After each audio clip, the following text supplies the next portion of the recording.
നമസ്കാരം.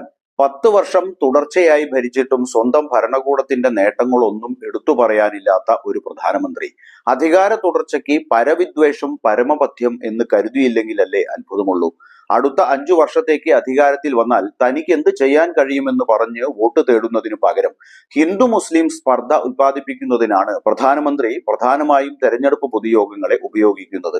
ഓരോ ദിവസവും മതവിദ്വേഷം വമിക്കുന്ന വാക്കുകളാണ് പ്രധാനമന്ത്രിയിൽ നിന്നും പുറത്തു വരുന്നത്. താൻ ജീവിച്ചിരിക്കുന്നിടത്തോളം കാലം SC/ST വിഭാഗങ്ങൾക്കുള്ള സംവരണം ഒരു കാരണവശാലും മുസ്ലിങ്ങൾക്ക് വിതരണം ചെയ്യാൻ അനുവദിക്കില്ല എന്ന് പറഞ്ഞ പ്രധാനമന്ത്രി നരേന്ദ്രമോദി മതത്തിന്റെ അടിസ്ഥാനത്തിലല്ല മുസ്ലിങ്ങൾക്ക് സംവരണം നൽകിയത് എന്ന കാര്യം മറച്ചുപിടിക്കുകയാണ്. ലോക്സഭാ തെരഞ്ഞെടുപ്പ് പ്രചാരണത്തിന്റെ ഭാഗമായി സഹീറാബാദിൽ ഒരു പൊതുയോഗത്തെ അഭിസംബോധന ചെയ്ത് സംസാരിക്കവേ ആയിരുന്നു നരേന്ദ്രമോദിയുടെ പരാമർശം. അംബേദ്കർ മതത്തെ അടിസ്ഥാനമാക്കിയുള്ള കോട്ടയെ എതിർക്കുകയും അത് SC/ST OBC വിഭാഗക്കാർക്ക് മാത്രമാക്കുകയും ചെയ്തിരുന്നു. എന്നാൽ കോൺഗ്രസും രാഹുൽ ഗാന്ധിയും തങ്ങളുടെ വോട്ട് ബാങ്ക് രാഷ്ട്രീയത്തിനായി പിൻവാതിലിലൂടെ മുസ്ലിങ്ങൾക്ക് കോട്ട കൊണ്ടുവന്ന് പാർശ്വവൽക്കരിക്കപ്പെട്ട വിഭാഗങ്ങളുടെ അവകാശങ്ങൾ കവർന്നെടുത്ത് ഭരണഘടനയെ തുരങ്കം വെക്കുകയാണ് എന്നും അദ്ദേഹം ആരോപിച്ചു. ഇന്ത്യൻ ഭരണഘടനയോടുള്ള എന്റെ പ്രതിബദ്ധതയും ബഹുമാനവും സമ്പൂർണമാണ്. ഭരണഘടനയുടെ 75ാം വാർഷികം എന്റെ 3ാം സർക്കാർ രാജ്യത്തുടനീളം ആഡംബരത്തോടെയും ആഹ്ലാദത്തോടെയും ആഘോഷിക്കും എന്ന് നരേന്ദ്രമോദി പറഞ്ഞു. കോൺഗ്രസ് പാർട്ടിയുടെ ഭരണത്തിൻ കീഴിൽ ഭരണഘടനയെ അപമാനിക്കാനും തുരങ്കം വെക്കാനുമുള്ള ശ്രമങ്ങളെ ഞങ്ങൾ തുറന്നുകാട്ടും എന്നൊക്കെ നരേന്ദ്രമോദി പറഞ്ഞു. രാഹുൽ ഗാന്ധി ഇപ്പോൾ സംസാരിക്കുന്നത് തങ്ങളിൽ നിന്ന് ഭരണഘടനയെ സംരക്ഷിക്കുന്നതിനെ കുറിച്ചാണ് എന്നും എന്നാൽ ഇത് തനിക്ക് ഗീതയോ ബൈബിളോ ഖുറാനോ പോലെ ഒരു വിശുദ്ധ ഗ്രന്ഥമാണ് എന്നും അദ്ദേഹം പറഞ്ഞു.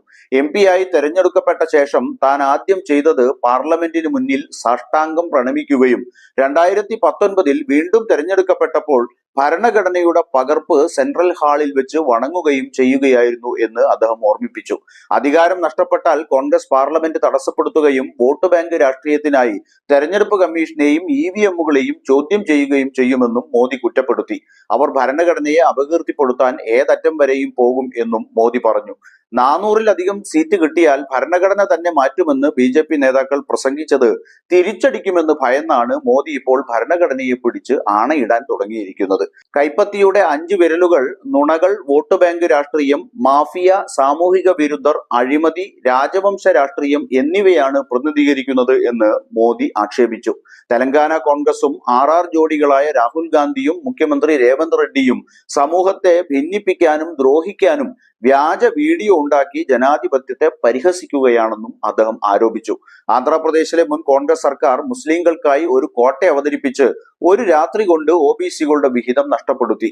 10 വർഷത്തെ അഴിമതി നിറഞ്ഞ BRS ഭരണകാലത്ത് ചെയ്തതുപോലെ തെലങ്കാന അടുത്ത 5 വർഷത്തിനിടയിൽ കൂടുതൽ നശിപ്പിക്കപ്പെടും.